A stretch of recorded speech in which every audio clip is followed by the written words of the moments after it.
very warm welcome to everyone on behalf of Team CSP and also Professor Sangeeta Menon. Like each Friday, we all gather together for a new speaker and a new topic, usually crisscrossing between various disciplines, sometimes of a particular discipline also. So now I'll request Meera Kumar Menon, a doctoral scholar with Team CSP, to please introduce the speaker and also today's topic. Yeah. To you, Meera. Thank you, Niharika. It is a pleasure to welcome Manjusha Pishardi to our talk today. Manjusha is a lifelong student of food traditions, dietary practices, and heirloom recipes of South India. Through her blog and social media handles, she writes about the need to preserve our dietary and cultural heritage. She shares old recipes and techniques to introduce them in a way that appeals to the new generation.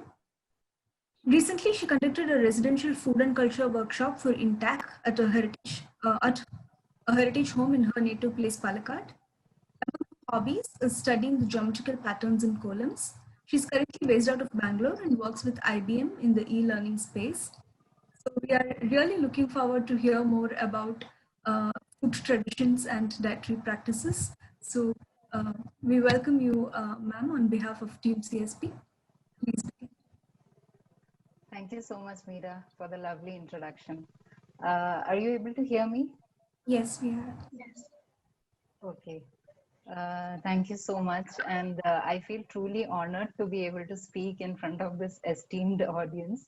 I thank Professor Sangeeta for this opportunity. And this is really exciting, but I'm a little nervous also. So shall we begin? Yeah, please begin. I was just wanting to say a warm welcome from my side also, because this is one lecture I look forward to because I am a follower of her blog, Samagni, and I'm really mesmerized by the mysticism she weaves through simple patterns which happens in our cuisine, daily life, and our artistic creations. And it is so much wisdom in Manjusha Pishardi. So I also thank Manjusha for doing this honor for us.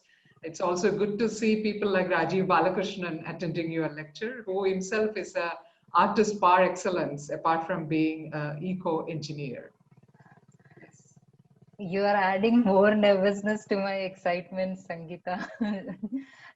But thank you so much. Thank you so much for your kind words. I also just wanted to say, here is one person who is going to talk to you on cuisine, on art, on the visuals we see in daily life. Why are all these videos not shown? I mean, let us see the person. You know, it's always good to cover our video and see it, but then let's not do all that voyeurism here. Let's see what Manjusha is saying. So please show up your videos if your bandwidth is not a huge issue. Yeah, hi, Shija. Shija is another big fan of these kind of approaches to life. So I'm really glad Shija is also here. Yes, I see many others. Request people who have their video to show their videos so that it will be an inspiration for a person who is going to show you visuals that will inspire you. Thank you. Thank you, ma'am. And Manjusha, ma'am, please welcome you to begin your presentation. Sure. Once again, thank you, Professor Sangeeta, for your kind words. I hope I live up to whatever you have spoken about me. Meera, would you be sharing the slides? Yeah, Niharika. Okay, so this is my topic for today. I will talk about some of my, from my experience about some of the rituals and traditions and practices that we follow in Kerala. And because that is what I'm familiar with. I was born and brought up in Palakkad in Kerala, and my family follows a vegetarian diet by practice. But now by choice, we are all vegetarians. So I will be speaking about what I am familiar with.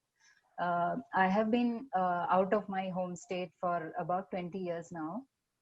And I have worked in different cities, and I have friends from various parts of India. So it has given me a good exposure to other culture and food habits also. So I'll touch upon those as well. I am married to a Rajasthani Jain, so I'm a bit familiar with their culture and cuisine also. Yeah, let us move on. So my intention is not to give a very comprehensive list, but just to inspire you to relate whatever I share, practices that I am sharing, which I am familiar with. If you can also think about similar thing in your regions and practice, then we can discuss about that after the session. So that would be very interesting, and I'm looking forward to learning from all of you. Can we move to the next slide, Niharika?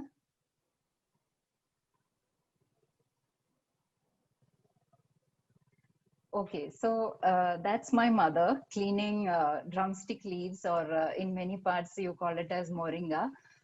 So this is the kind of food that I grew up eating at home.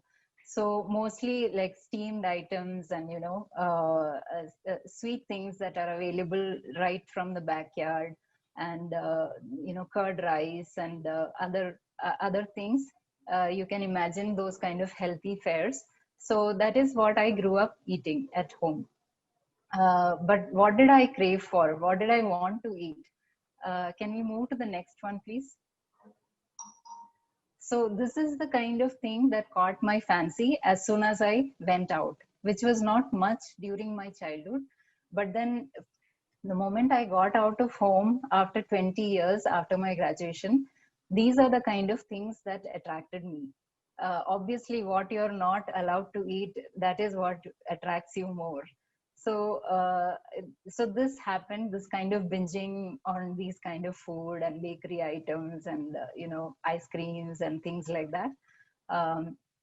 I indulged in those kind of food for a while, but not for long.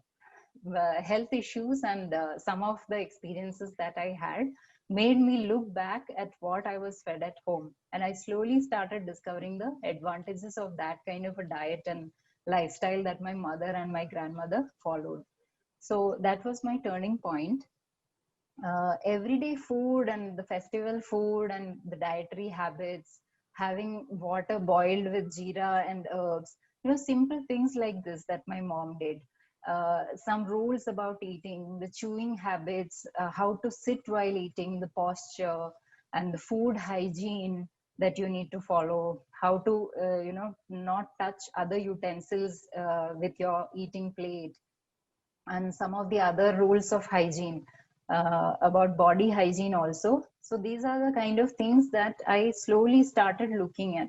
These things were taken for granted when I was staying with my parents, but the moment I moved out and when I did not follow any rules, that is when I realized the advantages.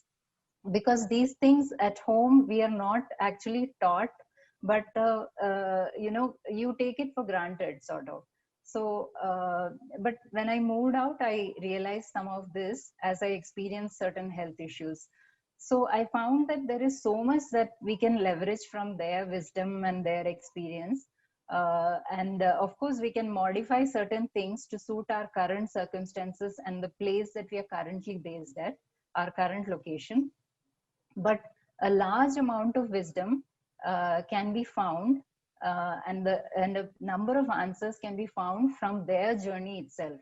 So a lot of kitchen wisdom and food related wisdom and the dietary habits and the ritualistic food that they used to cook on special occasions, and some of the home remedies that they came up with for health issues, these are the kind of things that I wish to speak about today. So food is, if you look at our Vedas and Upanishads, food is given utmost importance, and that is the most discussed topic across all the Vedas and ancient texts.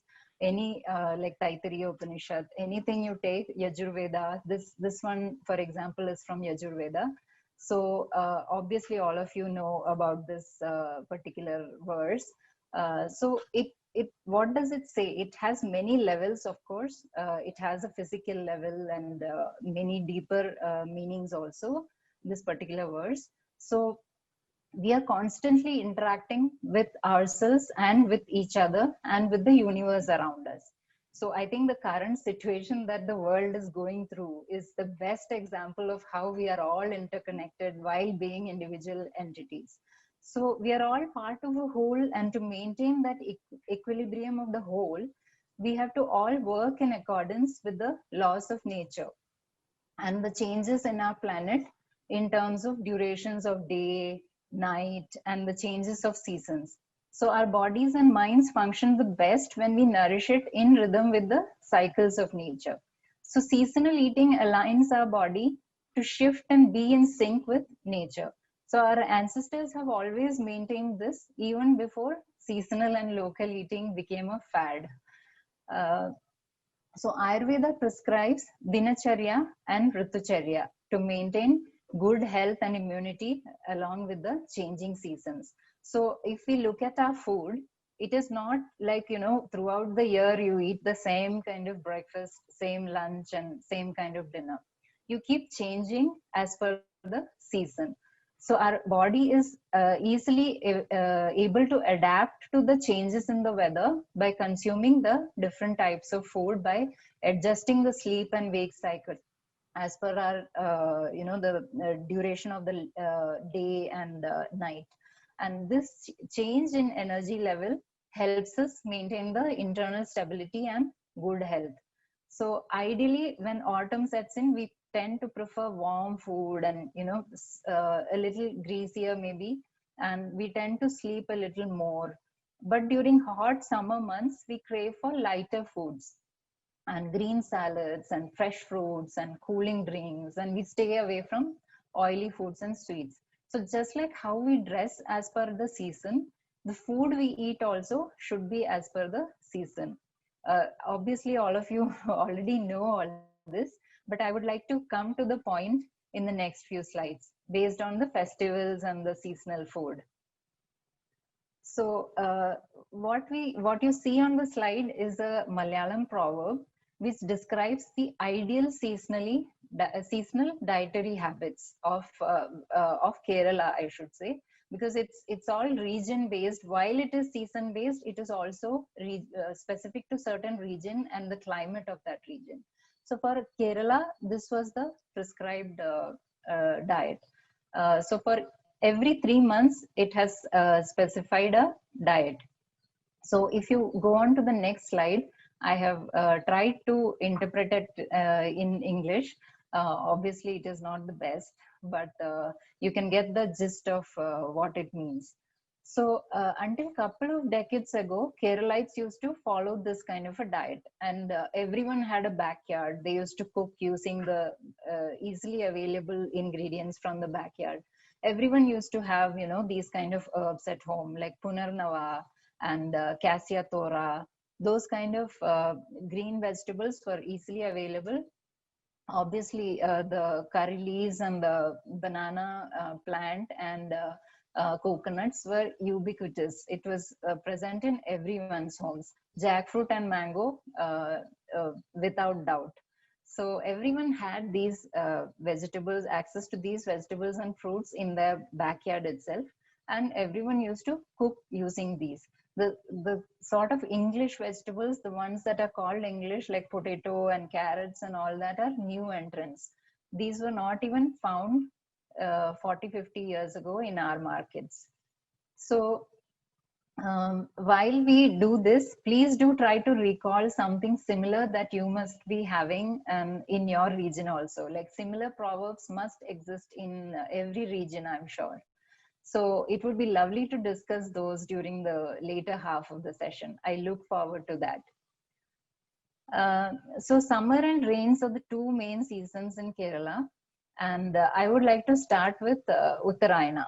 So moving on to the next slide.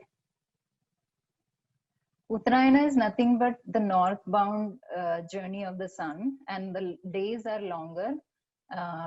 So during this time, if we look at dinacharya, usually in Kerala, where there is a very hot, extreme summer, usually for breakfast, it is a fermented kanji. So how it is made is whatever is cooked at night the previous day is kept outside in a mud vessel, in a matka, and or a glass vessel, and it is allowed to ferment naturally. And a lot of probiotics are a result of this kind of natural fermentation process. And this is very cooling for the tummy if you have it in the morning. So fermented, what you call as kool in Tamil Nadu, like millet kool is very popular in Tamil Nadu regions. Steamed, sometimes if this is not the case, steamed rice noodles with grated coconuts for fat, that is used on some days, not every day.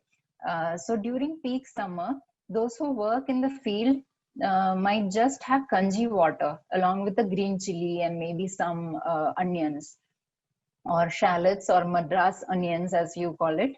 So that is what people who work in the fields, like laborers, they have it during this season. In the north part of India, those who work in the field consume something called sattu. Sattu is actually the black chana, the roasted chana, which is powdered. So it is powdered along with the cover of the chana, and this is extremely cooling for the internal system, and it protects them from strong, hot, and dry summer.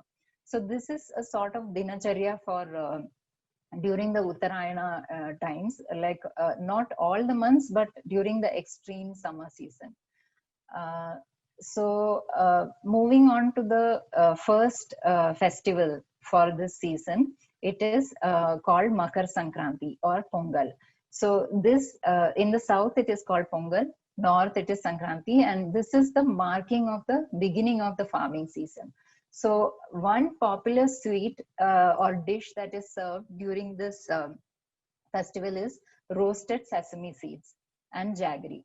So this is across India. I've seen it in Maharashtra, and same thing, like something called gajak is served in the northern parts like Delhi and Chandigarh, those kind of areas. And towards the south, it is mostly rice-based dishes. Like as you see on the picture, it is a heirloom variety of rice called Karthiyanam, Karuppu Kavani Arisi, which is the black rice, Burma rice, similar to Burma rice, that is used. And it is rich in antioxidants, and it has vitamin E, which is great for the skin and hair.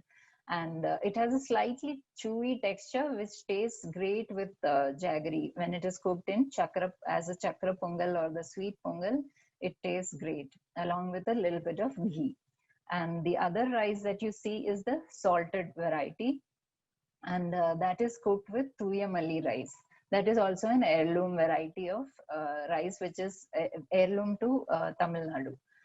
So roasted sesame seeds is a rich source for calcium, and it is quite warming also during that part of the season. So this is this is the first festival. And moving on to the next slide. Cattle were an indispensable part of our farming earlier days. Now, of course, a lot of cattle is replaced by equipments, but they are considered to be excellent.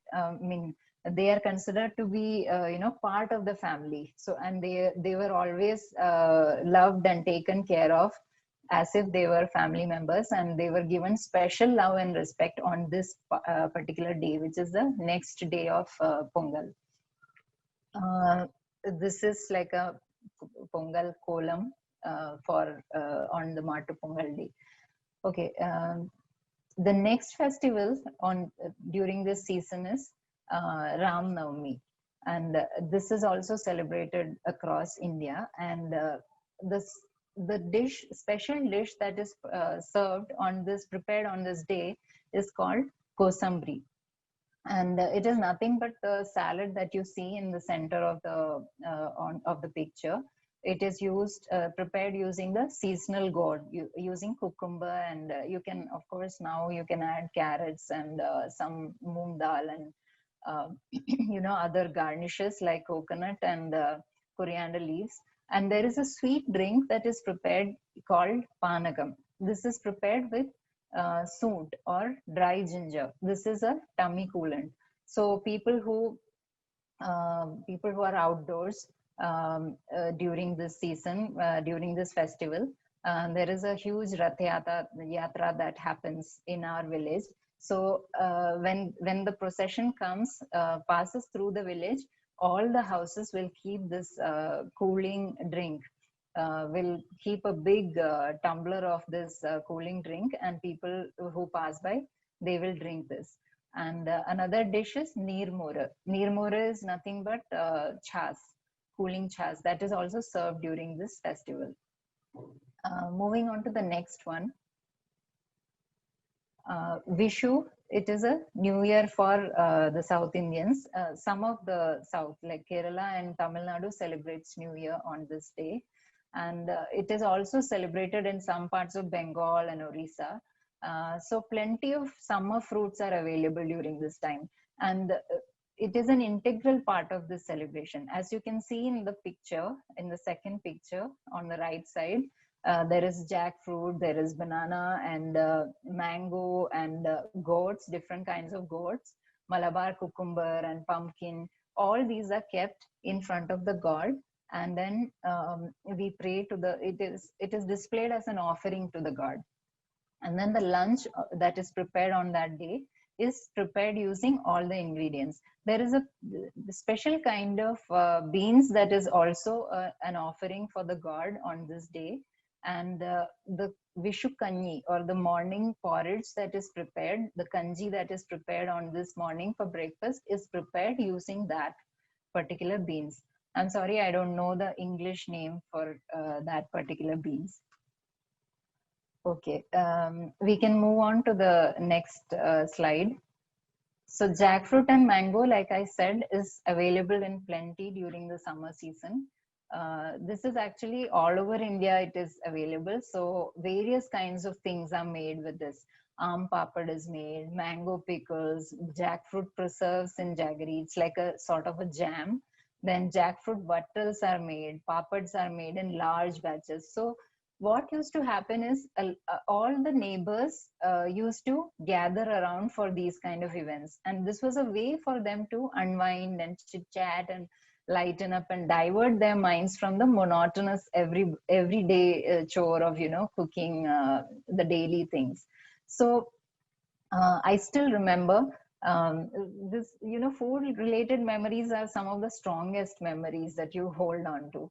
And it comes out, it's a small smell from somewhere or a song from somewhere can trigger these memories. So some of my happiest memories from childhood are those of relatives visiting us during summertime, and everyone gathering to clean these jackfruit and then eating lots of fruits and then making this jackfruit preserve. So it used to be a laborious task. So a lot of hands required. So everyone used to gather around and clean them and keep eating during the process. And it was so much fun. And my aunt, who used to live outside Kerala, she would not waste a single piece of this jackfruit. So as you see in the second image, there are certain parts that you cut out for making the dry sabji, but she would not even waste the part between the thorn and between the middle usable part. She would use that also to make a different kind of sabji. And Colacacia was also one of her favorites. So since she lived outside Kerala, whenever she used to visit, she used to make the maximum out of it by cooking only these backyard vegetables. We hardly went out. So it was moringa or, these, the Colacacia. Colacacia is nothing but arbi. Arbi, the stem of the arbi and the leaves. We use both of them in our cooking. So summer used to be, with all these, the jackfruit and the mango. It was throughout these 3 months, it was full of these kind of dishes, various kinds of dishes like mango pulisheri. It's nothing but a curd curry that is made out of mango. Can we move on to the next slide? Also, another thing that was widely prevalent is the sun drying of vegetables and also making of papads. As you can see in this image, this is a tapioca papad that is drying in the sun. And the the Indian version of make hay while sun shines can very well be make vatal and papad while sun shines. So sun drying culture is very common around all parts of India. We get a good sun. So summer months we use it to we used to use this to make these. In Rajasthan also, most vegetables are dried and stored when they are available in plenty. Like cucurbits, like kachar, it's a wild type of melon, and cucumber, ash gourd, beans like gawar and sangria. All these beans are dried in the sun and then they are preserved, and they are used to make gravies during the months when vegetables are scarce. So that was one of the most important summer activities and one of the beautiful memories. So can we move on to the next slide? And during, okay, this also has been covered. These are some of the vatals and the kondatams that we used to make. As you can see, lotus stem. So this used to come in the village. Somebody used to bring this, on their head, and neighbors would gather around. They would check the quality. They would buy it, and all of us would sit around and cut them into pieces, boil them along with some turmeric, and then drain them and sun dry them. Along with that, you have other things on the picture like tapioca, cluster beans, and long beans. Okra is also done in the same manner. And bitter gourd fries are also made in the same way. Okay, now we can move on to the next one. This is like the pickle, which Kerala is very famous for. And same way like how Andhra has the avakai pickle and Gujarat has chunda pickle using a mango. This pickle in Kerala is made using the tender mangoes. So that is one of the special qualities. And even avakai is made at a special stage when the mango is at one particular stage. And for this also there is the wisdom that one needs to know how to pick and choose the correct ripeness or maturity level of this mango. Okay, we can move on to the next slide. Okay, next we move on to the month of July, when maximum rains are received in Kerala. The monsoon season starts. So after the hot summer months, suddenly the monsoon arrives in June 1st. Usually it arrives on June 1st, and then by July the rain is it is very rampant, and so during this time of the year in Kerala, it is advised that this month should be spent on rejuvenating the mind and the body. So according to Ayurveda, Karkidagam, this is the month of Karkidagam, that is roughly mid-July.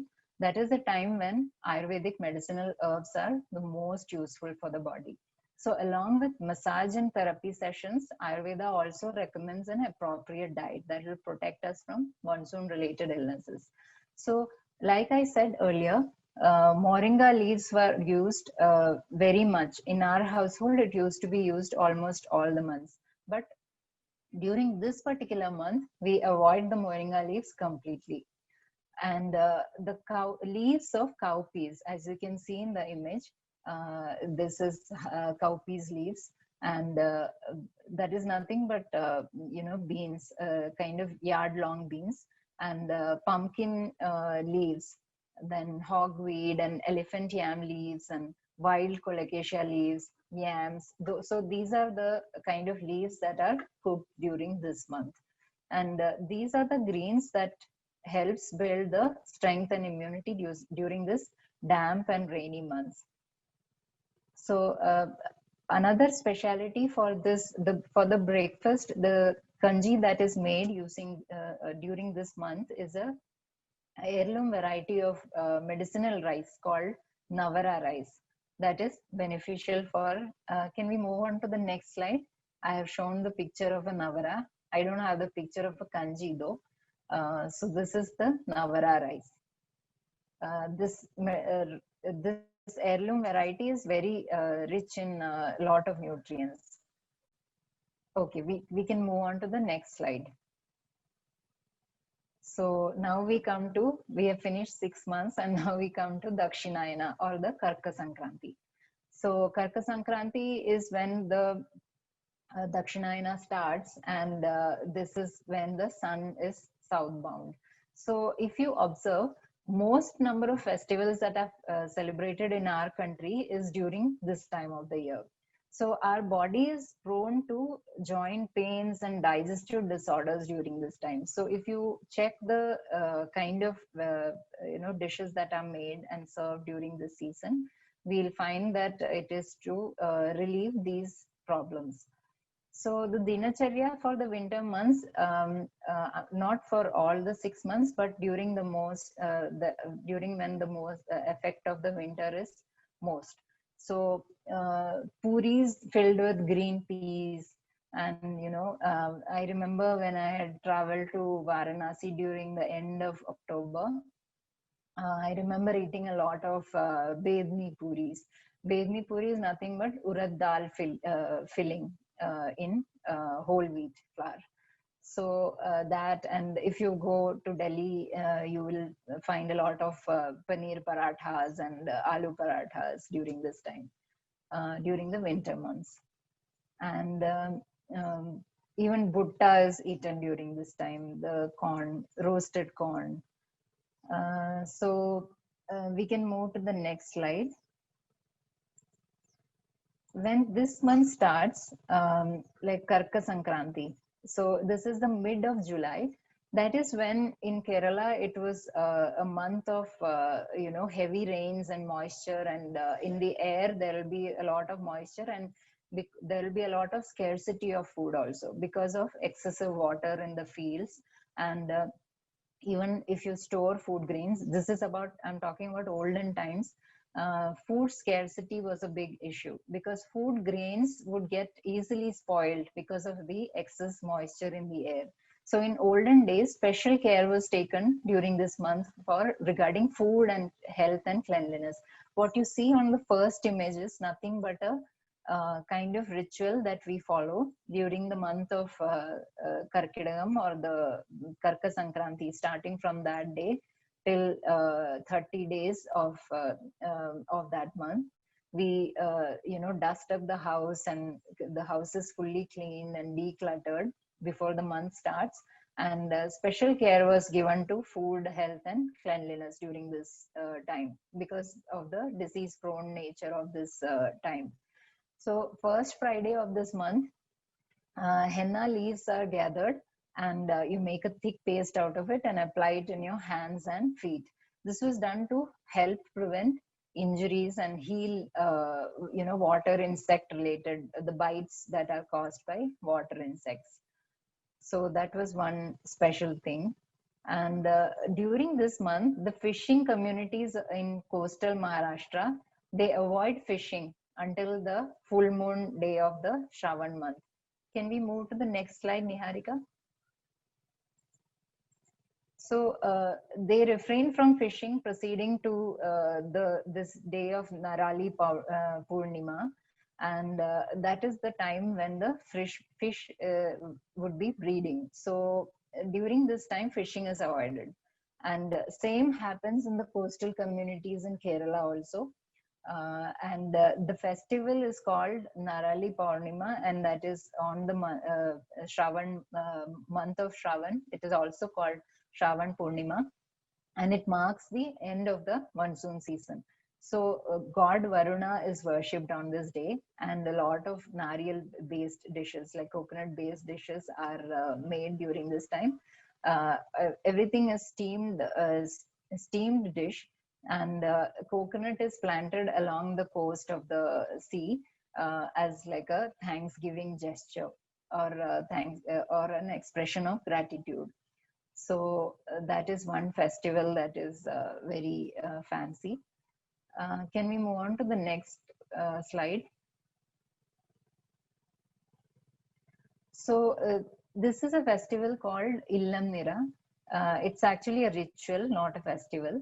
It's a harvest ritual that is celebrated in Kerala.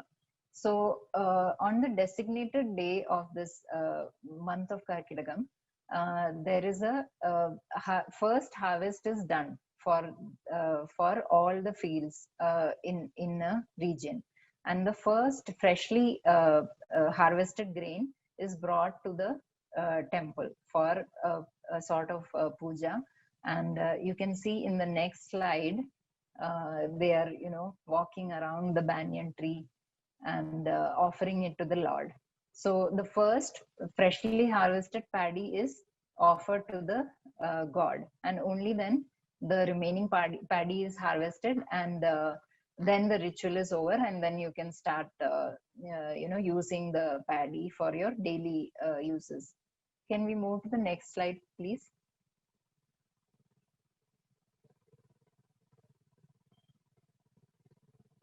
Yeah, so here you can see that they are moving around the not this one, the previous one, please.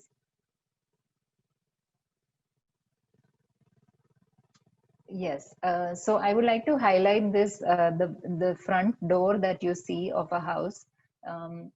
Those are a bunch of paddy grains. So this is done, a kind of bunch is made from the freshly harvested, paddy, and then it is hung in front of the house. It is a symbol of bounty and, prosperity. And then rice paste is made, and the hand impressions of the members of that house is made on top of the door. So that is one ritual. And can we move to the next one, please? So another important festival in Kerala is Onam, which all of you must have heard about. So floral carpets are made during this time, and clay pyramid structures, or elongated pyramid structures are made using mud, and they are decorated and worshipped. So there are stories behind all this. I will not get into that. But the food that is prepared during this time is mostly, the harvest is just over. Like as I said about the previous ritual, that is Illam Nira. So paddy has been harvested. All the plantain has been harvested. So there is abundance and bounty everywhere. So plantains are cooked and consumed in various ways. It is steam cooked. Sometimes it is char grilled also by covering it in hot coal. And then steam cooked food takes prominence during this time of the year. And this is to ward off all the stomach related ailments. Can we move to the next slide, please? So this is my father, and this is the clay pyramid structure that I was talking about. And we make rice paste designs, and on top of that we keep these mud structures, and we worship them for 3 days, or sometimes even more also. Okay, we can move to the next slide.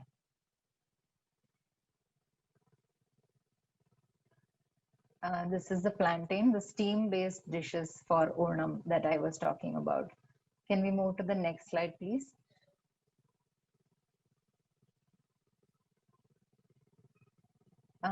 This is a plantain peel-based dish. The peel of the plantain is used to make this dry vegetable dish. Okay, we can move to the next slide.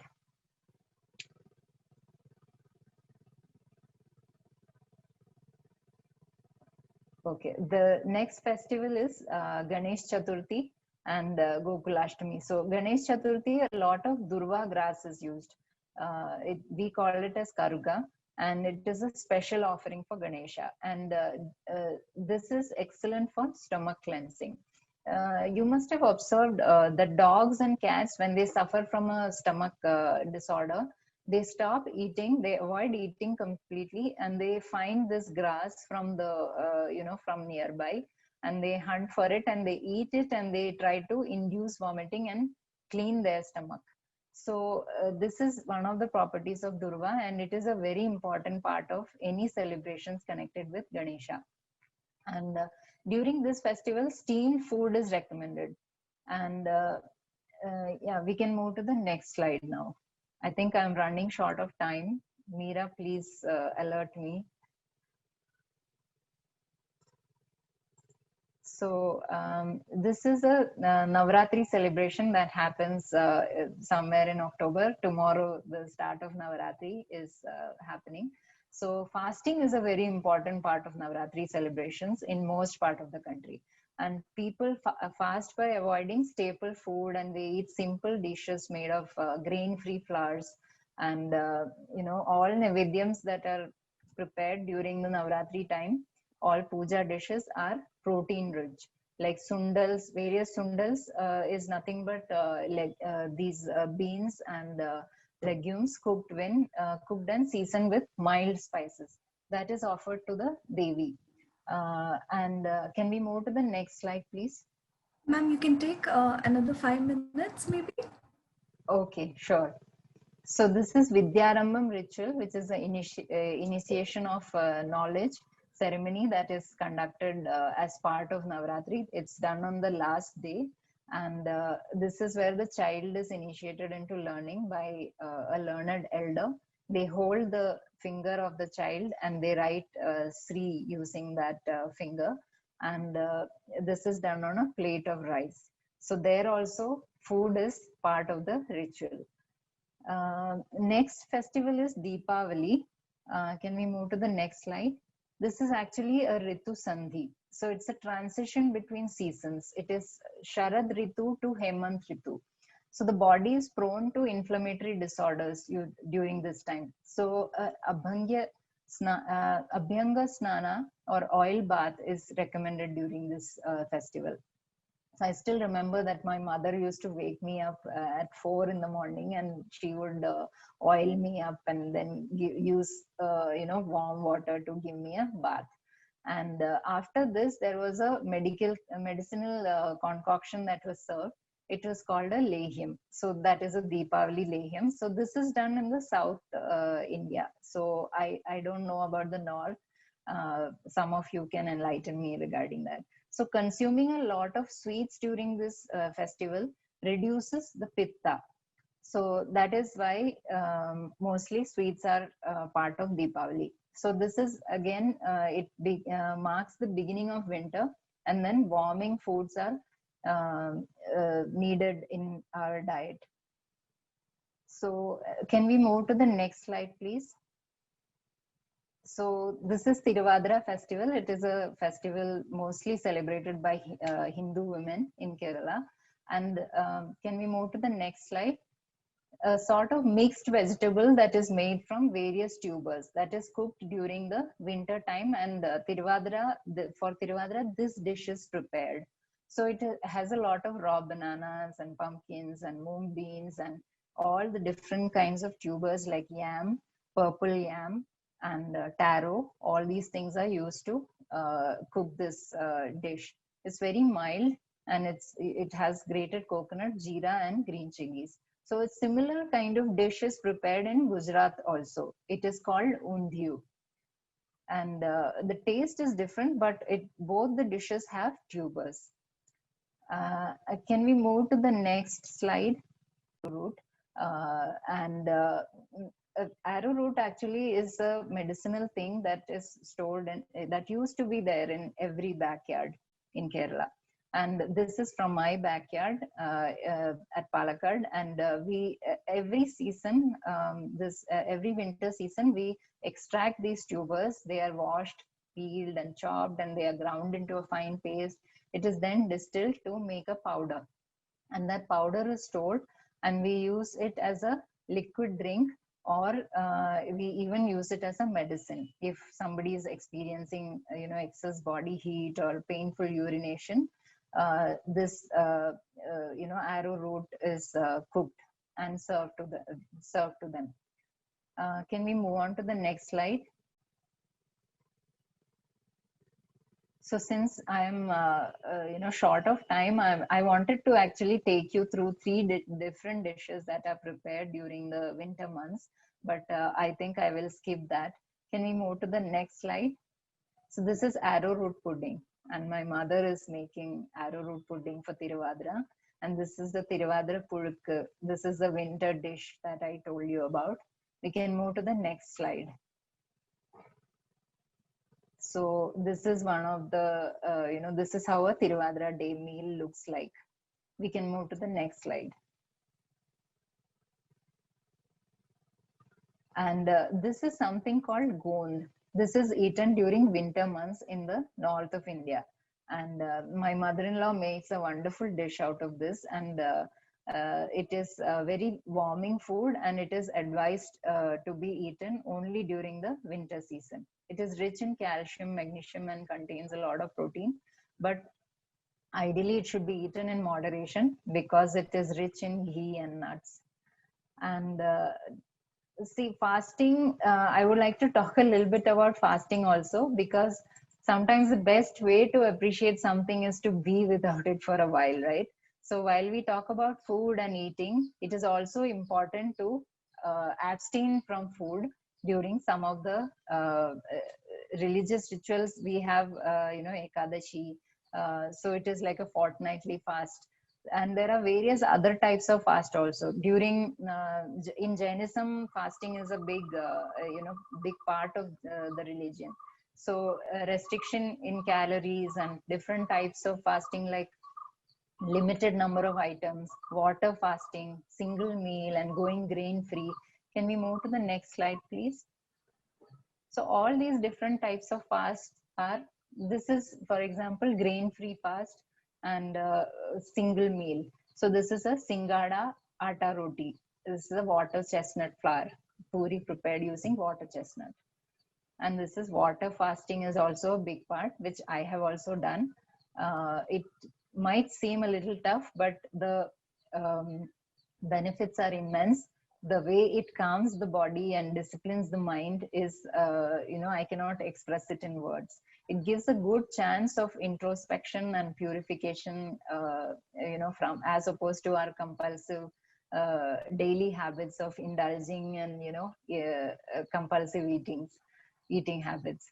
So in all religions, we have different kinds of fasting, and every religion advocates fasting. So like Ekadashi is there in Hinduism, there is Rosa, there is Lent that is practiced in Christianity, and all the religions have it. So fasting is a very important thing that we should not forget to do. That is what I feel. What I would like to end it with is that we are now surrounded by 24-hour supermarkets where food from all over the world is available. So it is, unless we pay special attention to what we have been celebrating as eating as food, and during the festivals or on a daily basis, it is very easy to forget after few years whether what was the kind of food that we have to eat during a particular time of year or time of the day. So within this generation, we could face the loss of such kind of a wisdom, and it can be lost forever. So just with a little bit of enthusiasm and interest, we can preserve some of these things. And just by trying to understand these things from our elders and making an effort to continue to observe these practices, we'll be able to sustain it and also experience good health and vitality. So that is what I would like to end it with. And thank you so much for giving me this platform and this opportunity to speak. And thank you, Dr. Sangeeta, and thanks to Meera also, who kept motivating me and who supported me throughout this time. Thank you so much. I would like to listen to all of you, your experiences and similar practices in your region. Thank you so much, ma'am. Being a vegetarian, I really enjoyed all the photographs in the PPT, and I was tempted to eat some of it. So thank you so much for a very lucid and for a very informative presentation. Now the floor is open for questions. Sangeeta ma'am, would you like to? Yeah, thank you. Thank you so much, Manjusha. This is one lecture where I couldn't smile or I couldn't express my reaction because my mouth was full of water. So I never have experienced something like this before. And I'm sure many in the screen have experienced that. So it was such a fascinating presentation. And to going through perhaps some of us who are here in the screen, it was really very nostalgic for me personally. And so let me not take time, but if there aren't enough, I guess this is not a question answer, as I think Manjusha Pisharati said, perhaps sharing of more experiences or from your place, that's perhaps what she wants to listen to. But I was just wondering, and I'm going to give a surprise to two people here. One is Shija Nair Cassius, whom also I follow in Facebook, who has a balcony kitchen garden. And Rajiv Balakrishnan, maybe many of us in Bangalore knows, who has an eco-friendly cottage, and perhaps both of you can say something in maybe a few minutes. So maybe I will ask Shija to say first. You can hear me? Yes. Yeah. So I thank you so much. I loved the presentation, and you've really encouraged us to go back to our roots and start cooking and relishing the food that you just displayed. On the point of arrowroot, I wanted to tell you how I've tried to blend the very indigenous nutritional value of something that is only found in the villages as of date, or in the biscuit on the shelf. So the kids nowadays love pasta, right? They all want to eat white bread pasta. So mom has done the same processing like you would have done, where she's harvested the arrowroot and created the powder, which is a very painstaking process, is what I understand. You really have to strain it 100 times to finally get the fine powder, and it looks so good, pure white. So for the base of the pasta, I've actually started using arrowroot powder instead of using white or refined flour, and it goes perfectly fine. Nobody figures, and it's got a very unique flavor to it. So, and similarly, Punarnava leaves, which I grow in the balcony, I try to incorporate it in, coconut chutney or something in the, when you're making idlis or dosas. So slowly kind of beginning with disguise, where you introduce the food gently, and even actually going to the balcony and chewing on these leaves. And honestly, it's not about the quantity. It's just the flavor and the satisfaction that comes with a very meager minimum of eating what is so natural and pure. And it's actually a powerhouse of nutrition for the body. At some point, it starts getting not tangible, but at an intangible level, it starts striking, I feel. And this is a little thing that I can share with you from my end. Absolutely loved it. Thank you so much for sharing that. Thank you, Shija, and I'm hoping one day you will be able to give a Friday lecture. Oh, lovely. Thank you so much. This is very encouraging, honestly. Rajiv Balakrishnan, your thoughts, please.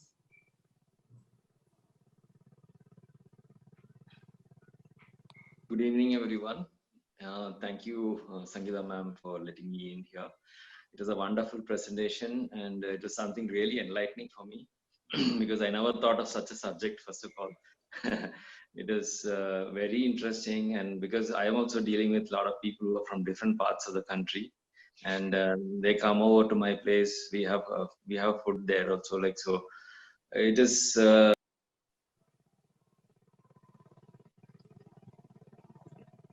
I'm not able to hear. You hear? Yeah, we can hear you now. Yeah, okay. So I'm look forward to actually going through this process. I would like to talk to her also regarding this.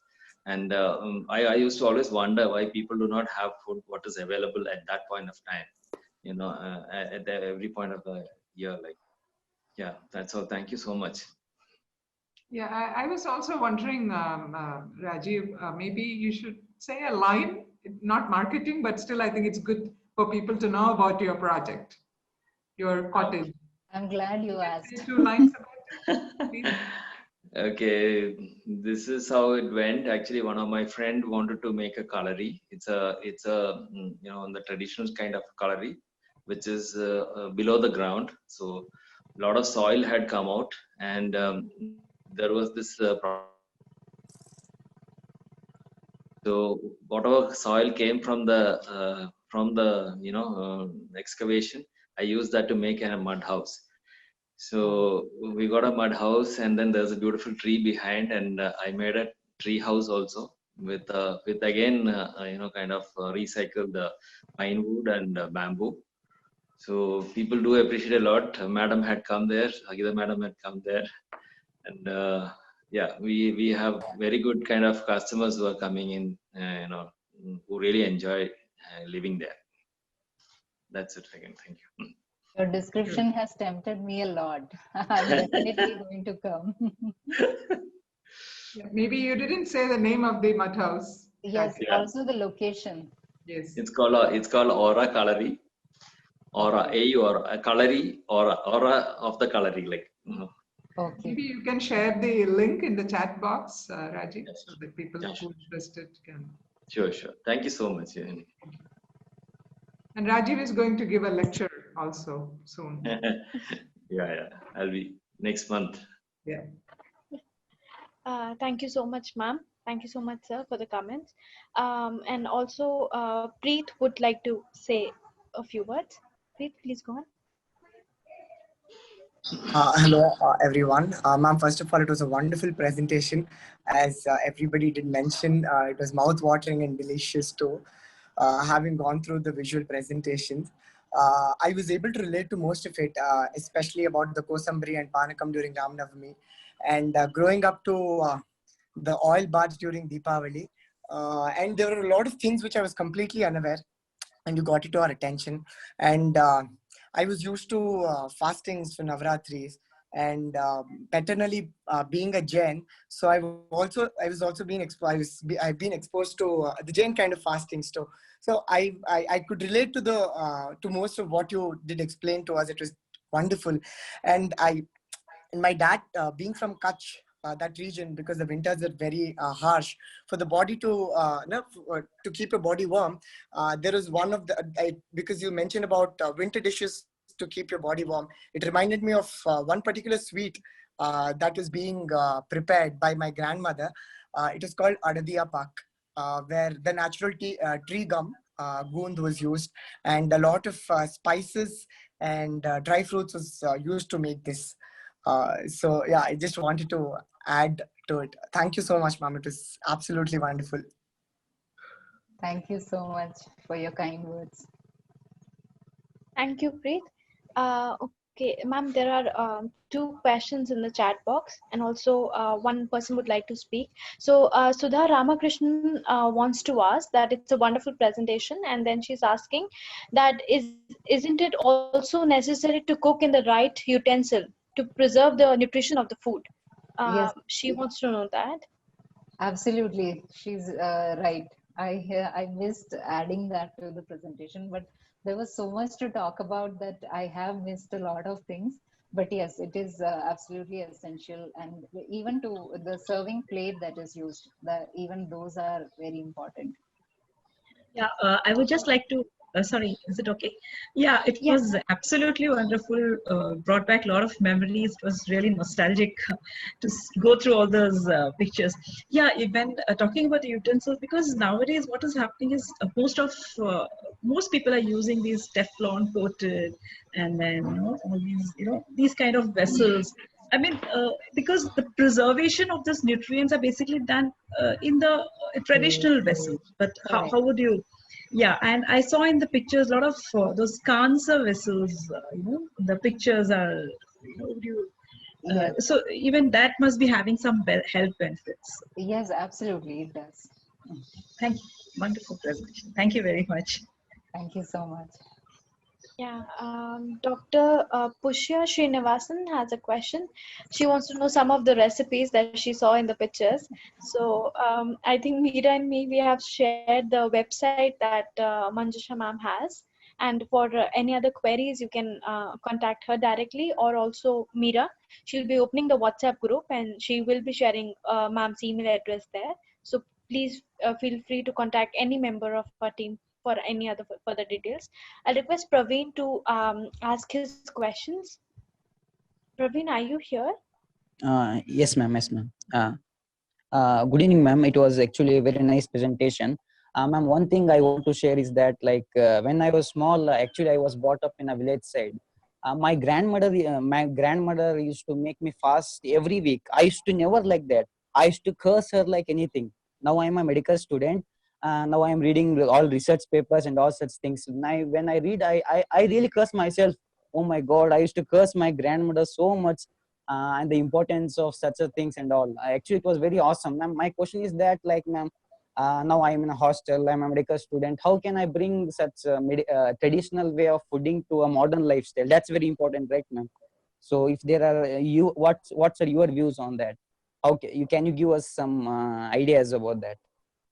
Uh, First of all, thank you so much, Praveen. And I can so relate to what you said about cursing the grandmother. I have done the same. We are all in the same boat. And, only through bitter experiences and health issues, I learned that she was right.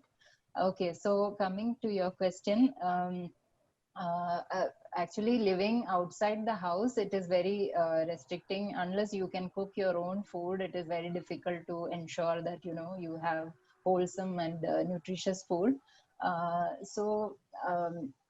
advice is, whenever I eat out, I try to eat fruits and vegetables more.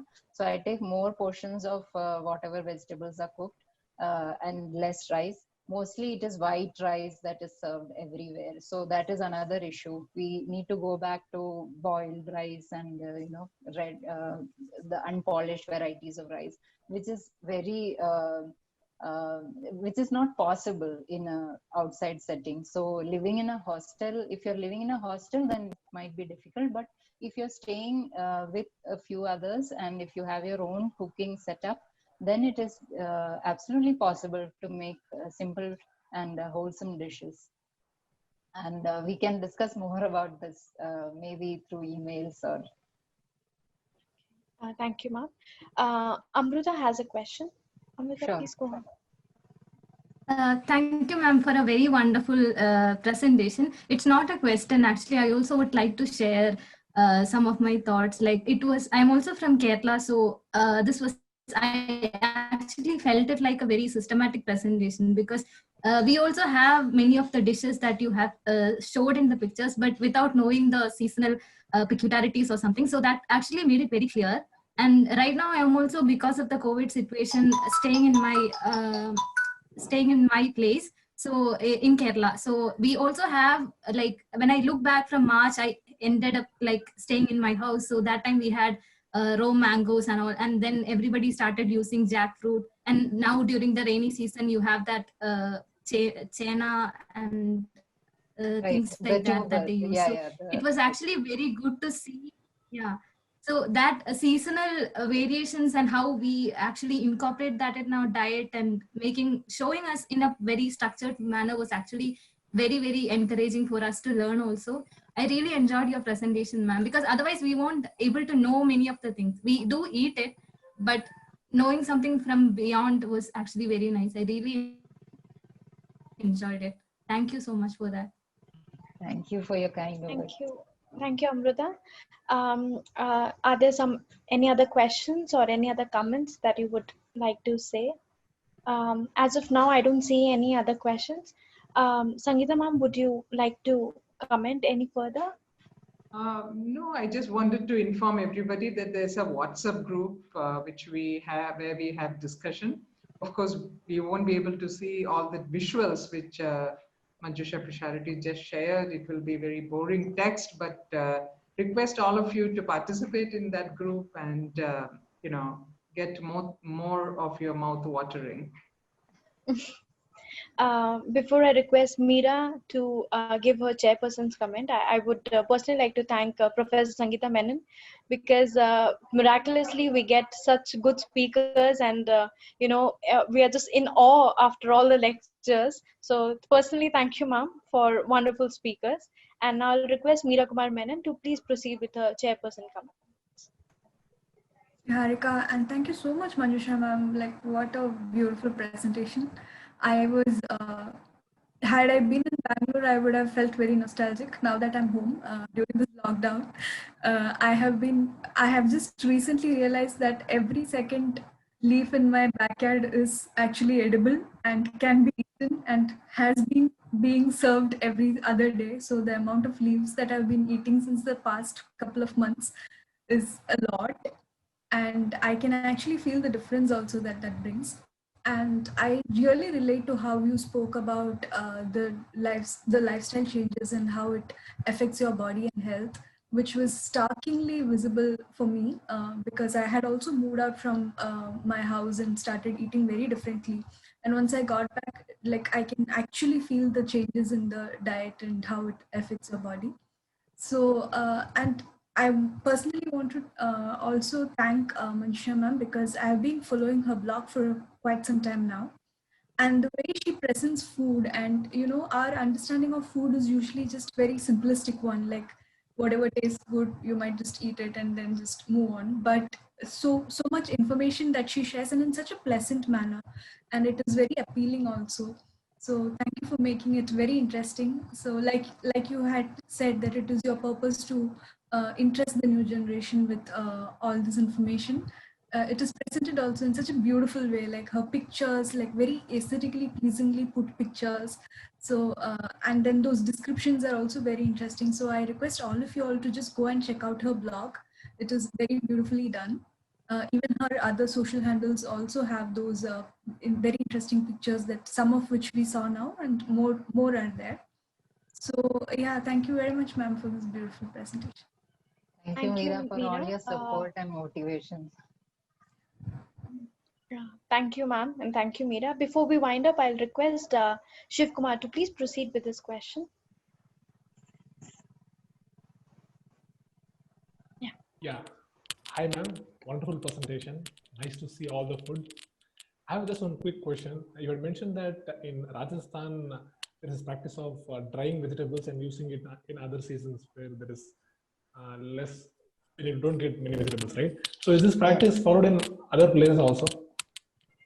Yes, I mean, actually not in the same way, but we also have in Kerala also, we make vattals and kondatams. I don't know where you are from, but yeah, this is one way of preserving vegetables. We don't necessarily use it. I can quickly remember one dish actually, if you know Sundakya Vatta Kolambu. That is actually made using, dried, sun-dried turkey berries. So yeah, so I think there are these practices everywhere. Okay. Thank you. Very nice presentation again. Thank you. Sukanya, you can please proceed with your question. Yeah, okay. I just have a comment. Thank you, ma'am, for the wonderful presentation. I'm also from Palakkad. I can really relate all these things together, because now I am married to a northern part of Kerala. So whenever the occasion came, like Vishu or Onam, whatever, in our place we used to cook only vegetarian food in that time. But in my husband's place, it's totally different. Like they used to cook only non-vegetarian. So like I can really relate to your presentation. It was so wonderful. Thank you, ma'am. Thank you, Sukanya. Okay. Thank you so much, ma'am, on behalf of Team CSP and also on behalf of Professor Sangeeta Menon for a wonderful presentation. And thank you everyone to tune in with us every Friday and making it a success. So we'll meet you next Friday with another speaker and a very interesting topic. Stay tuned with us. Have a great evening. Thank you, everyone. Thank you, Niharika. Thank you, Dr. Sangeeta.